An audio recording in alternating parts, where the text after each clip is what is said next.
doctor, compañeros. En esta gran oportunidad me ha tocado explicar a mí y a mi compañera sobre San Agustín. Somos de la Escuela Profesional del Derecho con el profesor Montalvo Salazar Alain Roy. Somos del grupo Teodicea y empezamos. San Agustín. San Agustín, o Agucho, como le dirían algunos. Su nombre en latín es Aurelius Agustinus, santo padre y autor de la Iglesia, obispo en Hipona, es de Tagaste, el Imperio Romano, que se ubica en la actual Argelia. Vivió 75 años y habla sobre la retórica, el maniqueísmo y el neoplaticismo. Voy a empezar explicándoles quién fue San Agustín. Agustín de Hiponas, nacido en Tagaste un 13 de noviembre en el año 354 y fallecido el 28 de agosto del 430. ¿Qué es Agustín? Es santo, padre y doctor de la Iglesia.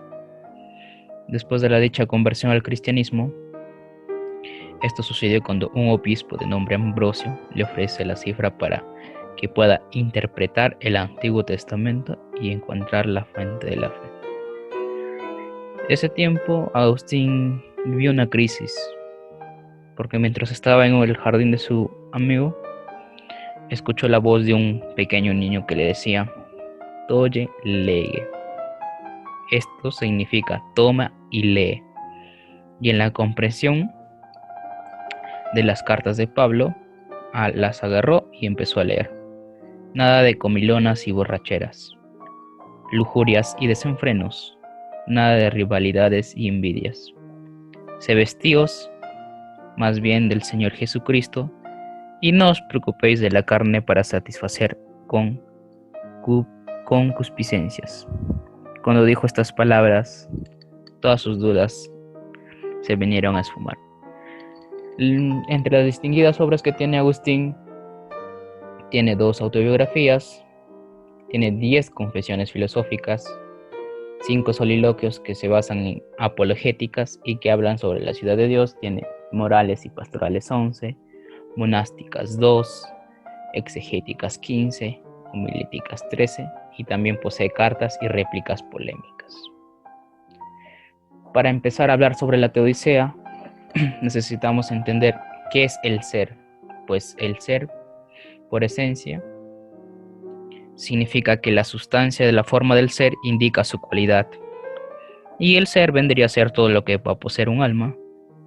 Puede ser un humano, un ser vivo y un ser supremo.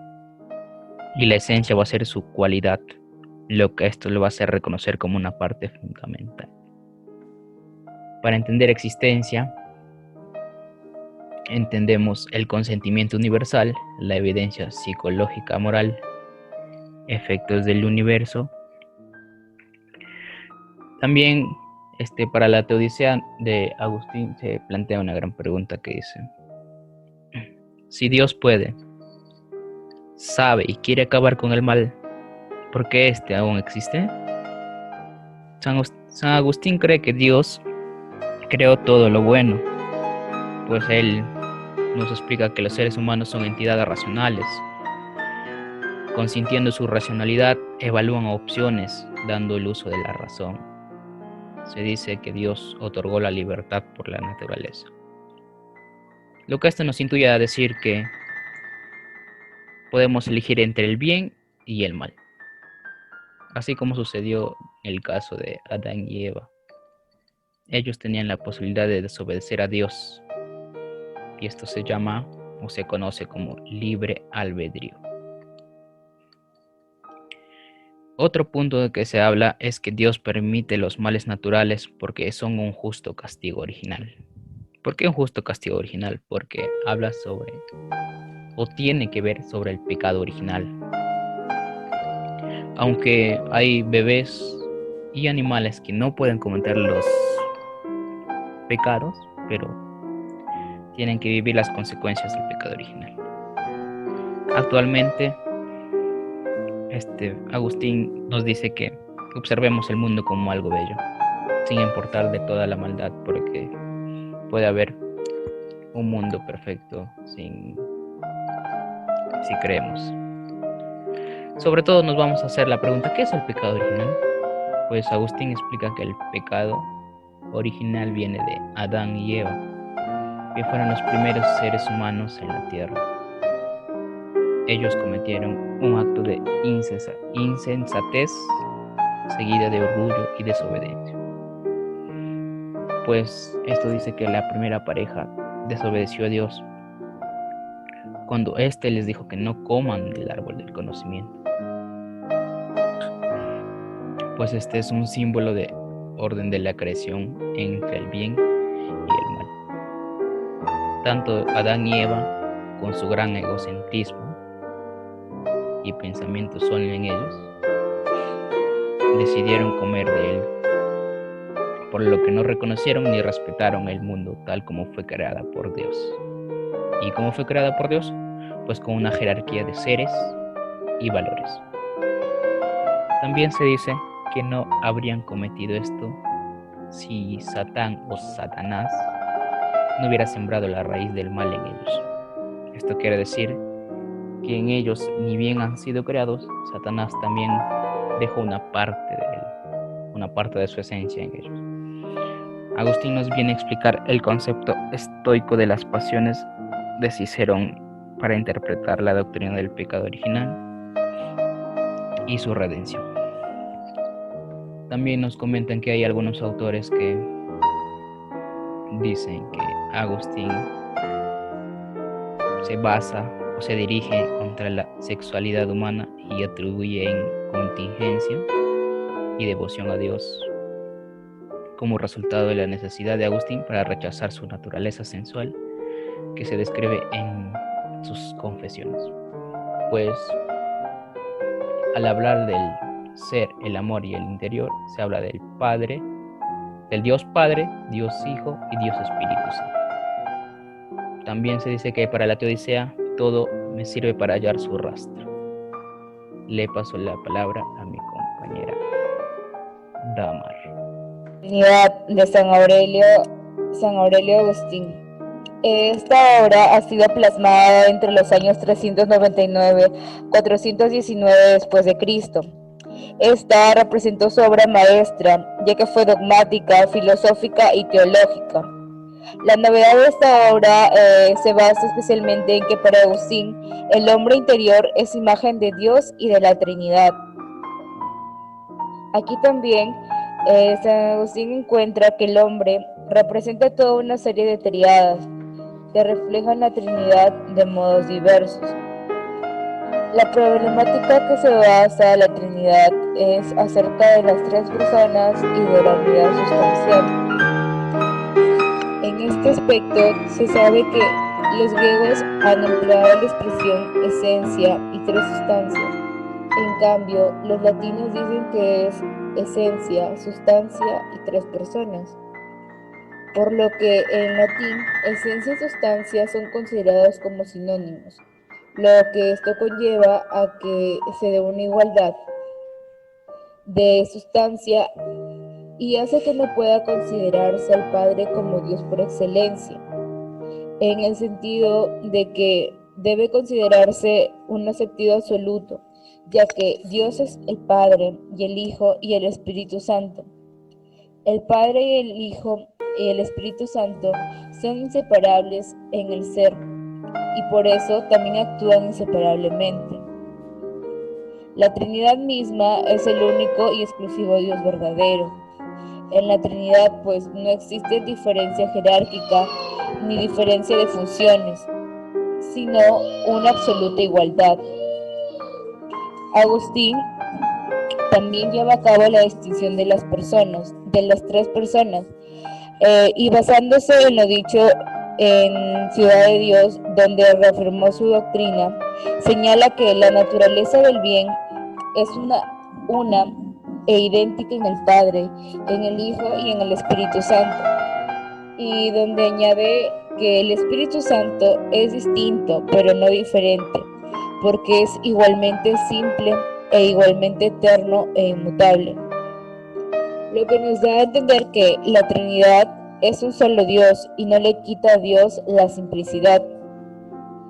Por lo tanto, No se dice que la naturaleza del bien sea simple, porque en ella solo exista el Padre, o solo el Hijo, o solo el Espíritu Santo, o porque esa Trinidad solo lo sea de nombre, sin la real subsistencia de las personas.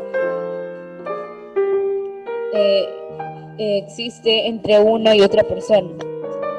De aquí decimos que el Padre tiene el Hijo, pero no es el Hijo tiene el Padre, pero no es el Padre. También se sabe que todas las cosas creadas manifiestan unidad, forma y orden, tanto las cosas corpóreas como las almas incorpóreas, puesto que desde las obras nosotros nos remontamos a su Creador, es decir, Dios, que Dios es uno y trino. Dios es uno y a la vez las tres, Padre, Hijo y Espíritu Santo. También podemos considerar que estos tres caracteres son vestigios que la Trinidad dejó en su obra. Sabiendo esto, podemos decir que, en efecto, la Trinidad se halla en la fuente suprema de todas las cosas, la belleza perfecta y el gozo completo. Así, de esta manera, las tres cosas parecen determinarse de una manera recíproca. Entre ellas, entre sí y entre sí misma, se dice que son infinitas. A la vez podemos encontrar dentro de la triada las analogías triádicas. En las analogías triádicas existe en el alma humana y reside una de las mayores novedades de Agustín acerca de esta obra. Se sabe que las analogías agustinianas son conocer a Dios y a la propia alma, a Dios a través del alma y el alma a través de Dios. También se sabe que para el catolicismo esta Trinidad representa un gran enigma, pues que no se lograba comprender cómo a través de un solo Dios único y verdadero se podía encontrar tres fuentes más, que sería el Padre, el Hijo y el Espíritu Santo. Es ciertamente cuestionado por muchos científicos, ya sean teólogos, apologistas y en algunos casos los apóstoles, que les costaba difícilmente creerlo. Se cuenta una anécdota donde se dice que San Agustín se encontraba alrededor de una playa pensando y meditando acerca del tema de la Trinidad y cómo era posible que para tres personas existiera un mismo y único Dios. Entonces se sabe que él se encuentra con un niño sentado en la arena, intentando que el agua del mar pasara a un pequeño hoyo que él había cavado. Entonces se sabe que a Agustín le preguntó que con qué finalidad lo estaba haciendo, y este le responde que quería poner todo el agua del mar en ese hoyo, y él le responde que no era posible que eso pasara. Entonces el niño, noble y ordinario como cualquier otro, le dice: tampoco es imposible que el misterio tan grande de la Santísima Trinidad sea comprendido por la mente humana. Si no lo comprendes, no es Dios. Dicho esto, el niño desapareció curiosamente y dejó con ese pensamiento a San Agustín. Luego, analizando e interpretando lo dicho por aquel niño misterioso, Agustín llegó a la conclusión de que nuestra mente es tan pequeña que tan sublime enigma no podría ser representado ni interpretado por nuestra capacidad intelectual.